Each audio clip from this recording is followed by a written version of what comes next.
তো chicken spicy gravy কীভাবে রান্না করলাম চলেন আমরা সেই মূল রেসিপিতে চলে যাচ্ছি।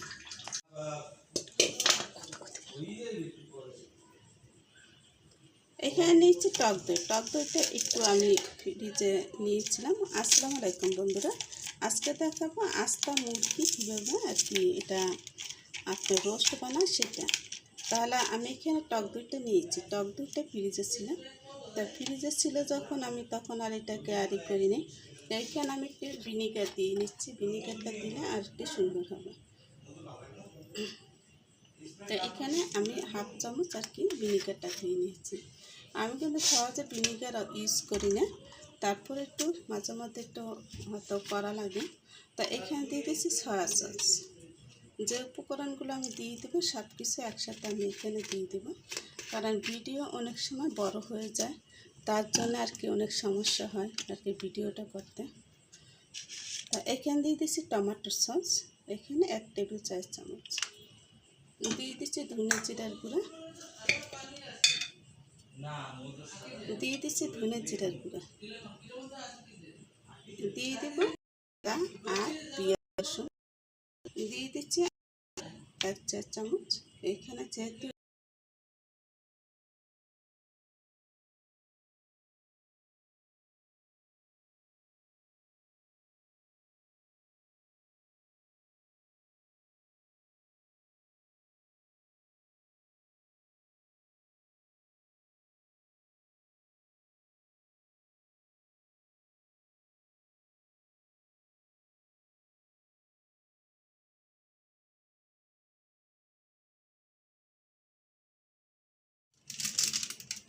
এখানে একটু দিয়ে দিচ্ছি রোস্টের মশলা। এখানে হলুদের গুঁড়া, আপনার মরিচের গুঁড়া, ধনে জিরার গুঁড়া, রোস্টের মশলা সব কিছু একসাথে অ্যাড করে দিলাম। এখন আমি এটাকে মেখে নিব, আর এটা মাখার সময় কিন্তু এটাকে মেখে নিতে হবে। মশলাটা সুন্দর করে মেখে নিলে এটা কিন্তু টেস্টটা খুব সুন্দর একটা ব্যালেন্স আসবে। তা এটাকে মেখে আমি সুন্দর করে এটার গায়ে আমি এটাকে দিয়ে দেবো। বন্ধুরা লবণ দিতে মনে ছিল না, তাই লবণটা এখন দিয়ে দিচ্ছি। তাহলে আমি সব কিছুর মধ্যে লবণ আছে, তারপরে একটু লবণটা পরবর্তীতে অ্যাড করে দেবেন। আর একটা পেঁয়াজ নেওয়া লাগবে, তাই একটা পেঁয়াজ নিয়ে নিলাম। তাহলে এখন আমি এটার সাথে এটাকে মেখে নিচ্ছি। আমার যে ছোটো মুরগি একেবারে বেশি বড় না, তো এটাকে এভাবে করে কেটে তারপর আমি কিন্তু এটাকে বুক থেকে ছোটো ছোটো চিরি করে এটাকে কেটে নিয়েছি। এই যে দেখুন, তা এখান থেকে সুন্দর করে এটাকে মেখে নেবেন। মেখে নিয়ে কিছুক্ষণের জন্য আর কি রেস্টে রেখে দেবেন। আর যদি এটা পারেন সারা রাত ধরে এটাকে রেস্টে রেখে দিতে। আমি সারা রাত ধরে রেস্টে রাখবো না, এখনই আর কি এটাকে রান্না করে নেব। তাহলে আমি এভাবে করে মিশিয়ে আমি এটাকে একটু রেস্টে রেখে দিচ্ছি। তো এখানে আর একটু আমি একটু টমেটো সস দিয়ে নিচ্ছি আর একটু রেখে গোলমরিচের গুঁড়া। তাহলে আমার রেস্টে এটা রাখা হয়ে গেছে বন্ধুরা। এখন আমি এটাকে চুলায় চড়িয়ে দেবো। আর এই যে গ্রেভিগুলো আছে তাতেই আমার আর কোনো মশলা লাগবে না, এই মশলাতে আমার হয়ে যাবে।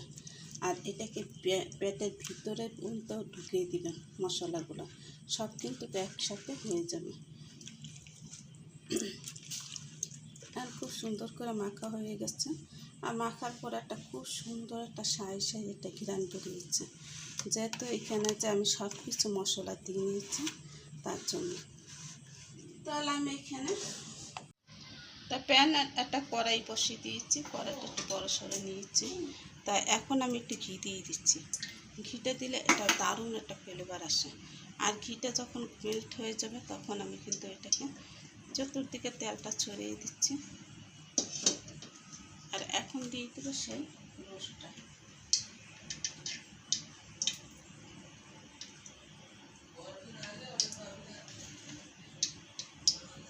রোস্টটাকে সুন্দর করে ভাবে করে বেঁধে দেওয়া দরকার ছিল আমার। এটাকে যখন উল্টে পাল্টে নিব তখন কিন্তু একটা এটা সুন্দর মতো হয়ে যাবে।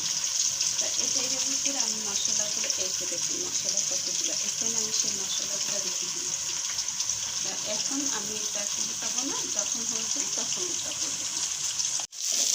হ্যাঁ, এভাবে করে উল্টে পাল্টে এটাকে বেছে নিতে হবে। আর এটা কিন্তু আমার অলরেডি ভাজা হয়ে গেছে, তারপর আমি একটু বেশি করে ভেজে নিচ্ছি। আর এখান থেকে দেখুন সুন্দর মতো এটা সিদ্ধ হয়ে গেছে। এটা তো নেওয়ার পর এটাকে আবার রান্না করে নেবেন। ছোটো করে নিলেও কোনো সমস্যা নেই, কিন্তু আমি অলরেডি ভেজে নিয়ে নিচ্ছি।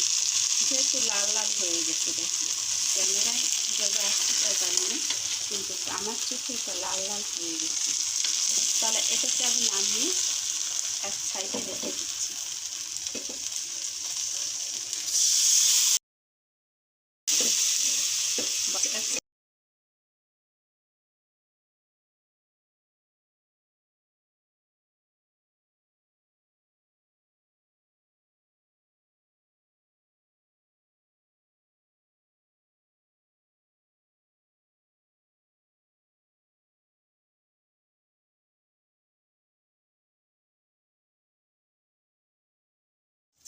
এখানে অল্প করে একটু পেঁয়াজ দিয়ে নিলাম। এখন দিয়ে দিচ্ছি ডাইরেক্টলি সেই মশলাটা। এই মশলাটা খুব সুন্দর করে ভুনা ভুনা হবে, তারপর আমি দিয়ে দেবো সেই চিকেনটা। আস্ত চিকেনটা দিয়ে এখানে একটু দুধ মিশিয়ে নিতে হবে। আপনারা এটা পুরো দুধে দিতে পারেন বা আপনারা লিকুইড দুধও দিতে পারেন। আমি লিকুইডটা দিব, লিকুইডটা দিলে এটা সবচেয়ে ভালো হবে। মশলাটা খুব ভালো করে ভুনে নিয়েছি, আর দেখুন চালগুলো কিন্তু ঠিক করে দিচ্ছি। এখন আমি দিয়ে দেবো চিকেন, যেটা ভেজে নিয়েছিলাম।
তা দেখুন আমার চিকেনটা কিন্তু হয়ে গেছে। আর এরকম দাঁড়িয়ে কিন্তু এটা রান্না করতে হবে, মিষ্টি কিছুতে লেগে না যায় সেদিকে খেয়াল রাখতে হবে। চতুর্দিক দিয়ে এগুলো করে আপনি সরিয়ে সরিয়ে নিতে হবে।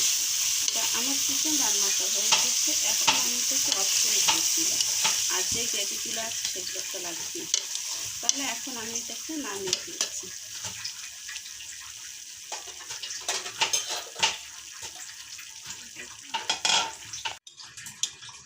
তা দেখুন আমার চিকেন স্পাগেটি এটা কিন্তু হয়ে গেছে, আর এটা দেখতে সেই লোভনীয় হয়েছে।